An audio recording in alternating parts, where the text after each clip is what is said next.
Hey everyone, welcome back to the See Me Show. On today's episode, I'm so excited to introduce you to an incredible individual, Jordan Gauthier. Jordan, welcome.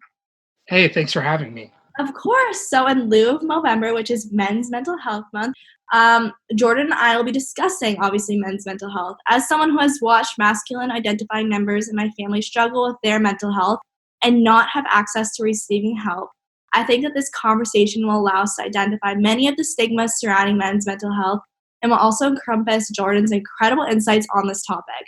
Also, I just wanted to note that I had the incredible honor of sharing Jordan's story in my book, See Me, so definitely check that out. So with all that being said, Jordan, can you share with our listeners a bit about your story? Yeah, sure. I'm gonna try and this is kind of a little weird for me just because I've never really done this in sort of a public way, if that makes sense. So just kind of bear with me. Just because it is a little, it's obviously a very kind of daunting thing, mental health. For me, it kind of spawns back to my childhood. I was definitely an obese child, at least in the sense of what doctors told my parents. I was very overweight, which I'm sure, as anyone can imagine, brings a lot of being bullied and kind of the trauma that came from that. And kind of something that basically where it all kind of started was being a larger child and getting picked on and kind of having to deal with that when I was younger. And then it basically moved into me playing hockey, which was something I was very passionate about and felt very strongly about. And I was, I guess, somewhat talented at playing hockey. I played goalie. And I started playing hockey later in my childhood. I started at 9. I guess a lot of people usually start playing hockey at like 5 or 6. I didn't really show interest in it until I was about 8 or 9, and then started playing recreational hockey at the age of 9. And 2 years into playing minor hockey, they basically were like to my parents, they said, your son's really talented. He should try out for the competitive teams. And for those who aren't aware of hockey, especially competitive hockey, it's a very, very expensive activity for your child. Nonetheless, being a goalie makes it even more expensive. And my parents always wanted the best childhood for my sister and I. And they work. Both my parents are working class people. Middle class family. Well, I guess in the sense of probably today, probably like a lower middle class family. But nonetheless, my parents basically, let me try out for competitive hockey, and I made it. I made the team, which I found out later in life. My parents had to take out loans for me to play hockey, which you don't really realize at the time when you're a kid. You're like, oh, money falls from the sky. But later on in my adult years, I've had conversations with my parents about it, and you kind of become a lot more grateful once you realize, like, once you become an adult and start making your own living, you're kind of like, gosh darn, you guys really weren't in a position to do that, but you wanted me to be happy and do something I loved. So my first year of competitive hockey went awesome. And the following year, essentially you have to try out every year to make the team again. And the next year I showed up to tryouts, and I got cut. And they told my parents that I was a health risk due to being such a large child.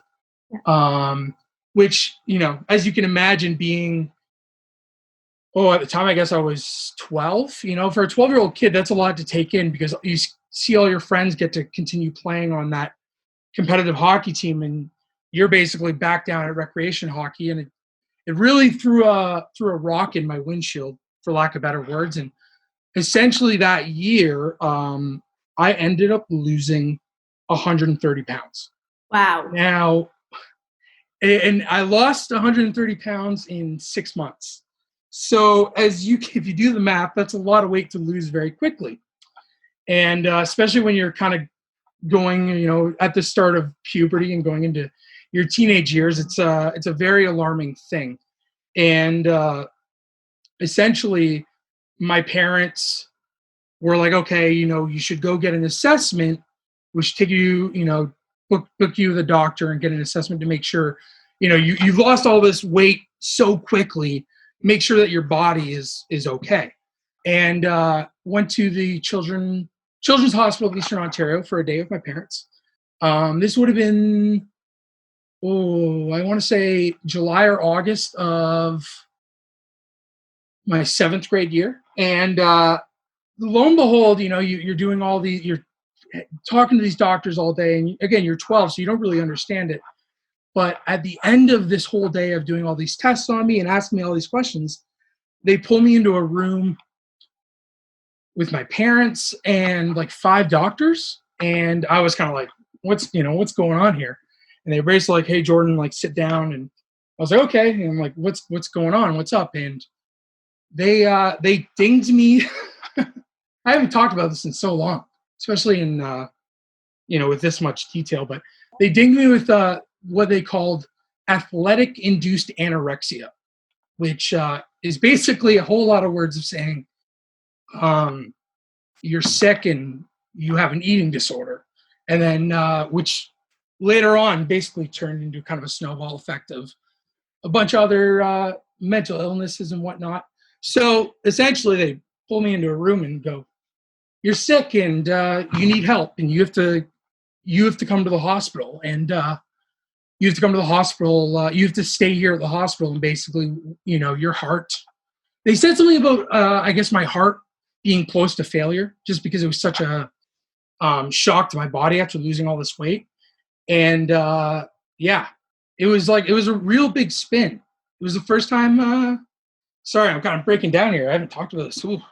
And I'm sorry. I'm sure you probably weren't prepared for this because I haven't told anyone really. I've told a couple close friends, and basically it was like the first time I saw like my dad cry, which is like when you're a child, your dad's like this amazing human being who is so strong. And I mean, both your parents are, but obviously, typically, your mom is usually the one who's a little softer and soft spoken and whatnot. And it was kind of like this whirlwind. And you're like 12 years old, and you're like, I just want to go to 12-year-old things. I want to go hang out with my friends. And yeah, so basically I spent the next year, I was fortunate enough that I was able to continue playing hockey. And I ended up making the competitive team that year.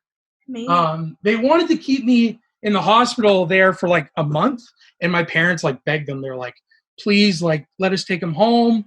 He has hockey tryouts in like 2 weeks. And it was like this whirlwind of things. And that was like the first like totally like very kind of dramatic event in my life where it was like, you don't really understand it because you're 12, but you have, these professionals saying like, hey kid, you're sick.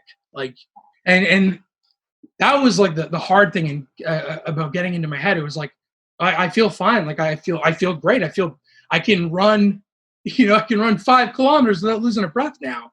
Like, can't you guys see that? And basically spent, a year going to the hospital once a week to go talk to a doctor and have my weight. They took your weight every time you went in there and basically, put me on a food plan to gain some weight back.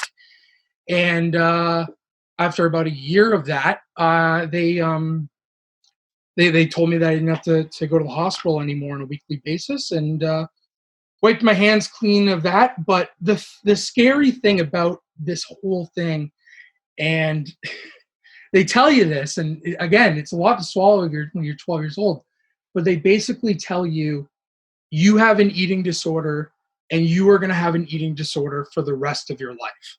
And you're kind of like, whoa, like, really? Like, and they go, yeah, like, basically your brain is set up now that you are constantly going to think about your weight and think about what you're eating and all of that. So that's like the whirlwind. And that was like the first kind of thing that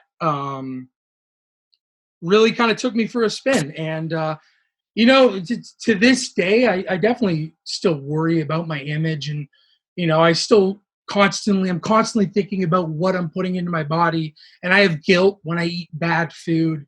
And it's just one of those things that I kind of have to deal with, I guess for the rest of my life. For sure. So yeah. Well, I just want to say thank you so much for sharing this with me. Like, I know, like, every book we kind of focus on a different conversation, and I think it's really important, like, because I wasn't even aware of this, that, like, so many people have so many different stories that we're just not aware of. Totally. And that's and I really praise you for bringing awareness to this. Because you're right. I think there's very much a stigma, especially with men, where, we're supposed to be masculine and tough, and we're not supposed to worry about our weight, and we're not supposed to worry about what we eat because we are big burly men. And I am definitely not that type of person. But I'm, again, the few people that I've talked to about this and told them about this, they're always kind of taken back and shocked because they know me as, I don't think it's any secret to anyone who knows me. I'm definitely a very large character when I'm in a room, and I definitely light up, and I tend to show a very positive outlook on anything that I do. But the truth is, I mean, and I'm sure you've had conversations with people, talking about mental illness, the whole concept of wearing a mask. Well, I've gotten really good at wearing a mask over the last 13 years. Yeah. And I mean, I can think of numerous events in my life where I've put a smile on and I haven't showed people that I'm anxious or I'm scared or I'm depressed. It's so easy, especially now in, where social media is such a large part of our lives. It's very easy to post a photo of you doing something cool. It's like, there's Jordan and he's on tour with the Arkells and he's having the time of his life. But you're not seeing me when I go to bed in that bunk on that bus after maybe having a really bad show or getting a email about something that's going on at home. People don't see that.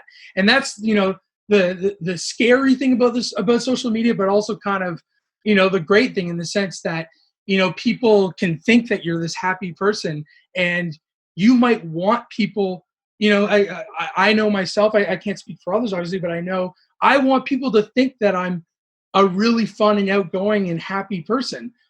I don't want to show people that I'm, every morning I drive to my office and I'm anxious about literally nothing. I'm just anxious. I always joke with people. It's like, ha ha, when you're having these conversations with people, but it's like, I literally joke with people going like, I live my life at like my normal, like, okay kind of level is being moderately anxious. And everyone, they laugh and go, totally. It's like, no, actually though, I'm anxious most of the time. And I've come to terms with that, and I've learned how to deal with that. Yes, totally. Yeah. And Sorry to go on a bit of a tangent there. No, you're giving so much good information. I think that, like, knowing and understanding that we'll never ever know somebody's story fully, like, it's so important, because what happens, we're often making assumptions about another person. Like with me too, like, sometimes people might think I'm a very accomplished individual, but I do suffer from very, very severe anxiety and depression. And like, right now it's still a thing. And a lot of people just constantly make assumptions, and they make those comparisons that other people's lives are perfect, when in actuality, no one's life is perfect, and we need to stop making assumptions. No, for sure. And I mean, especially, like, I relate to what you just said a lot, because, I'm in the sense of the general demographic that I, work with and deal with on a daily basis. I'm very young compared to a lot of the other people. And they see, they talk about this like, oh, you're so young, you're so eager, you're so well put together, you have a business, you're so successful. And I'm just sitting there being like, successful? Like I don't feel successful. And and that leads to another thing that my partner Emily, bless her soul, we've been together for almost 9 years, and she's kind of really been a rock for me, in the sense that, last year I came home one day and I was like, I just feel like I'm fooling everyone. I feel like I'm constantly, like, I'm living a lie, and I'm waiting for someone to basically call me out. And she's like, yeah, it's called imposter syndrome. she's like, that's just something that, tack it on to the way you feel about things. And she's like, it's not a great thing to feel that way, but it's also not a bad thing because it drives you to keep trying to do better at your craft. But I mean, there's days I drive home and I'm just like, what am I doing? Like, there's literally been mornings, where I wake up and I just want to throw in the towel and just go, you know what, I can't do this anymore. But then you kind of just go, okay, like get out of bed, get into, for me especially, it's been one of those things, basically having routines set in place, whether I'm at home or whether I'm on the road, these little routines that basically give me some sort of comfort and, basically help me deal with, my day-to-day tasks. Yeah, for sure.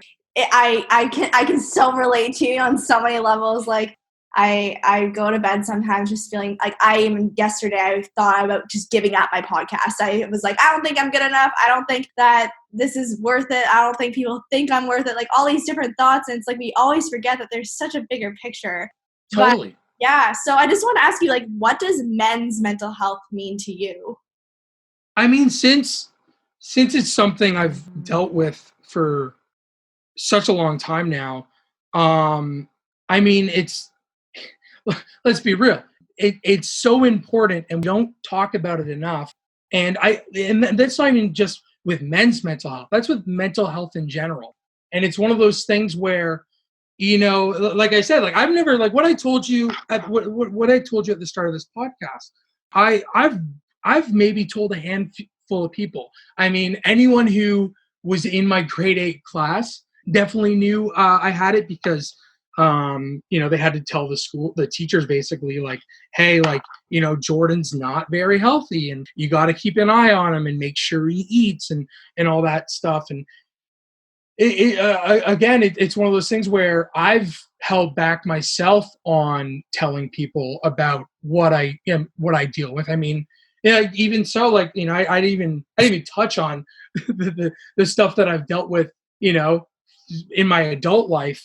But it's one of those things where there's this stigma around it again, where I go back to this whole thing, at least in the sense of with men, I can, only, give my input on men's mental health. But it's this whole thing where men are supposed to be tough and strong, and we're not supposed to show that we're sensitive.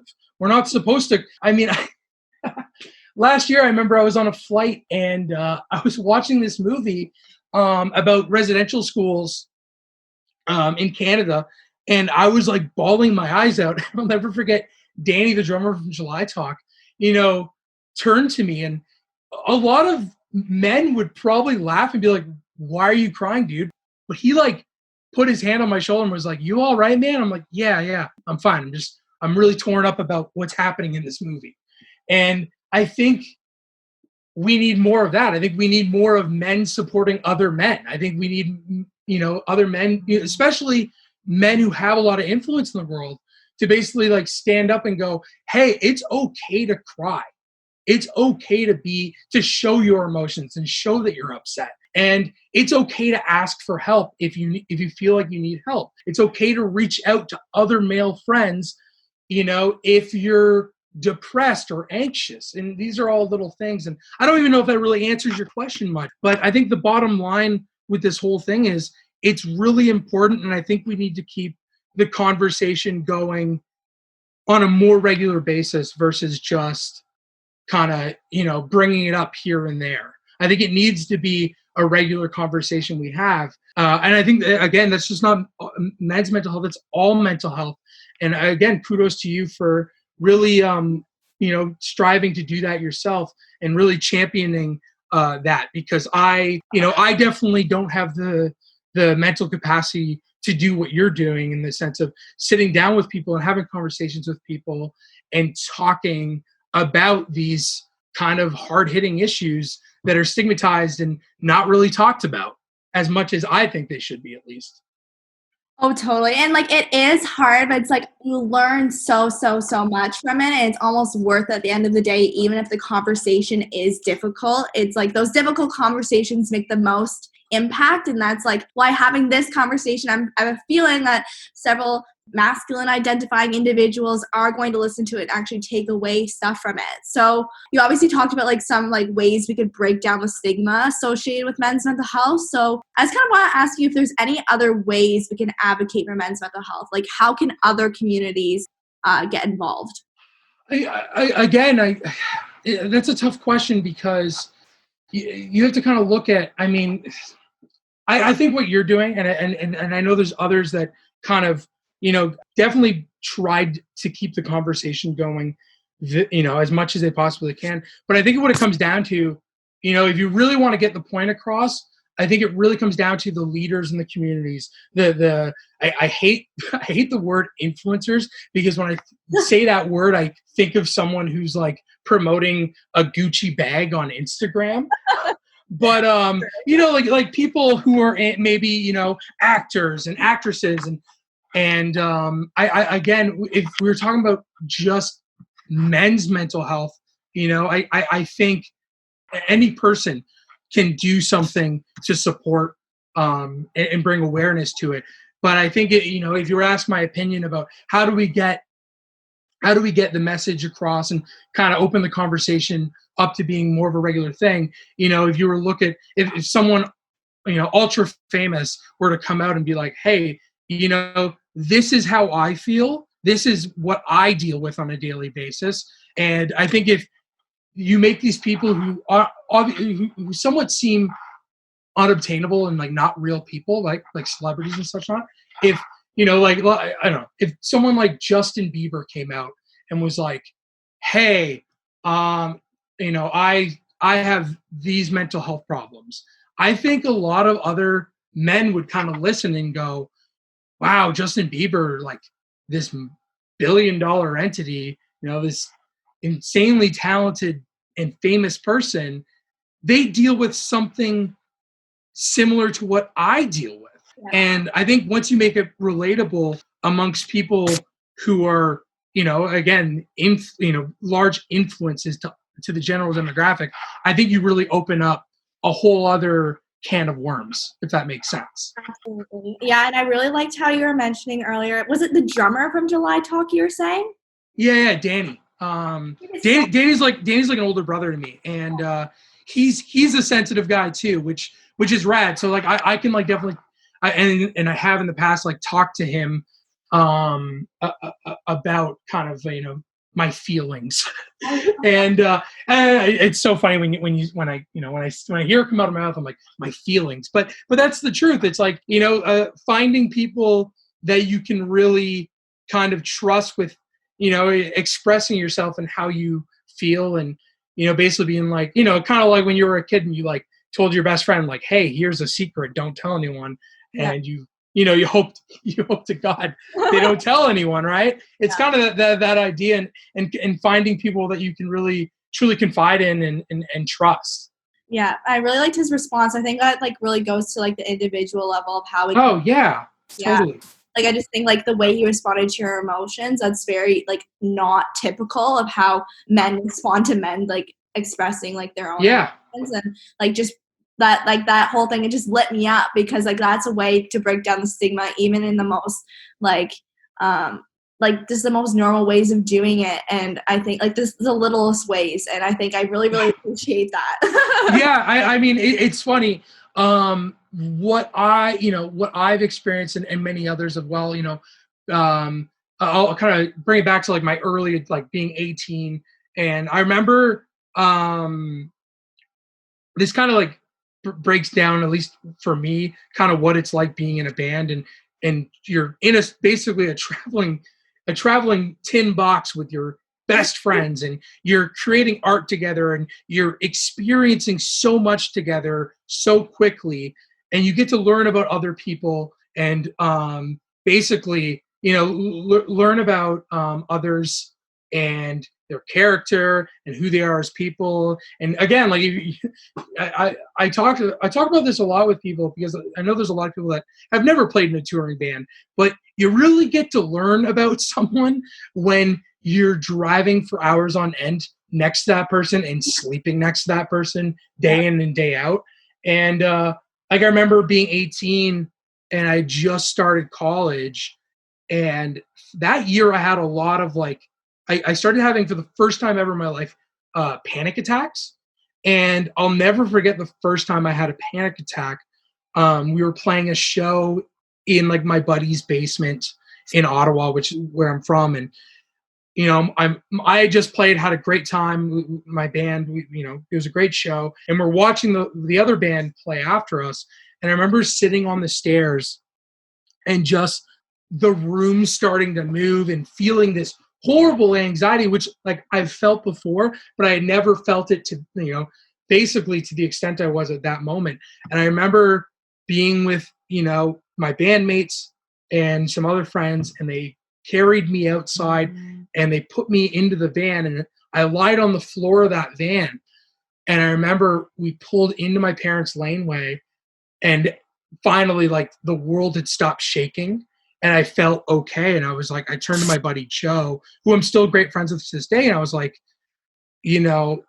what happened? He goes, I think you had a panic attack, dude. And I was like, oh my gosh, like, what's going on? And I felt totally fine once I got to my parents' house. But that was the thing. Like, what scares me about that story is what would have happened if I wasn't with some friends who kind of understood what was happening. And, I what would have happened? Like, would I have had a heart attack? I mean, I don't know, right? But I think about that, and again, like, from touring, and I'm grateful for all those memories because I really made some lifelong friends that I'm able to essentially call whenever I'm upset about something or I just need someone to vent to. I have those outlets now, and I'm extremely grateful. And I would hope that anyone else who deals with any sort of mental health issues, that they have people that they can do that with. And if they don't, I hope that they reach out to some of their friends and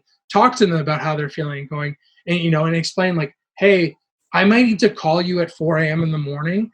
And if you can you just be there to listen to me? And, that's all I need.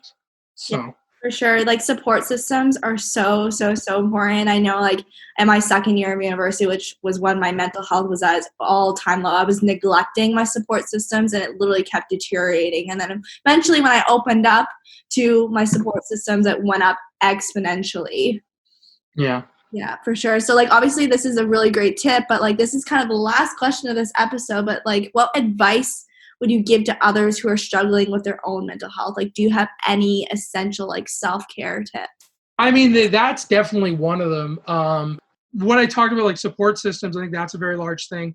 I think the other thing is just being aware of others and being sympathetic to others, in the sense that there's always some, we kind of, I don't know, I feel like the general population kind of always has this thing where it's like, man, I got it bad. Like, this other person has it so much better than me.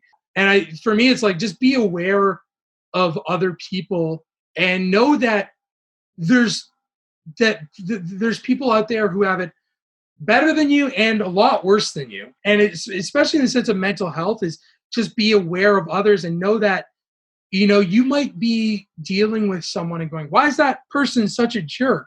Well, it's one of those things where they might be having a really rough time at that moment in their life, or a really rough day.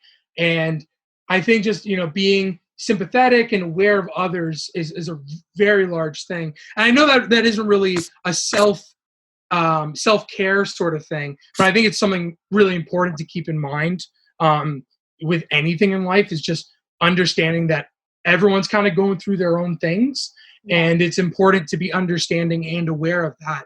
I mentioned it earlier, but definitely getting kind of into a routine has very much helped me. When I'm busy and I have a lot of work on my plate, that's when I feel my best mentally, because I don't have a second to stop and be bummed out. But I think a very simple way, I'm not telling you to go, telling someone to go get, go pick up 3 jobs and work 3 jobs. I'm not saying that. What I'm saying is just keep yourself occupied and busy and have a routine. So wake up in the morning, go to bed at, around the same time, wake up at, remotely the same time. Get out of bed. Do whatever helps you feel good. But some sort of routine, at least from my experience, has greatly helped me in the past.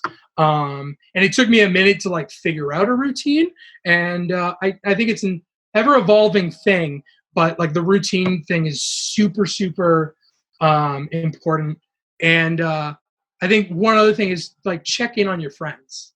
And again, that's not really a self-care thing, but I think it's just in the sense of looking out for other people and looking out for your friends. Totally. I think it's important.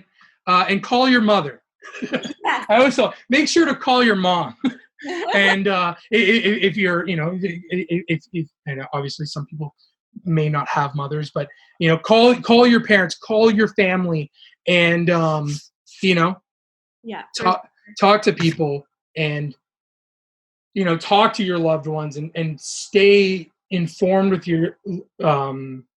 your loved ones if you choose to do so. But I find that, at least, again, I can only talk about from my personal experiences, but I find talking to my family and staying in touch with them, even though I live 5 hours away from them, I find that really helps me.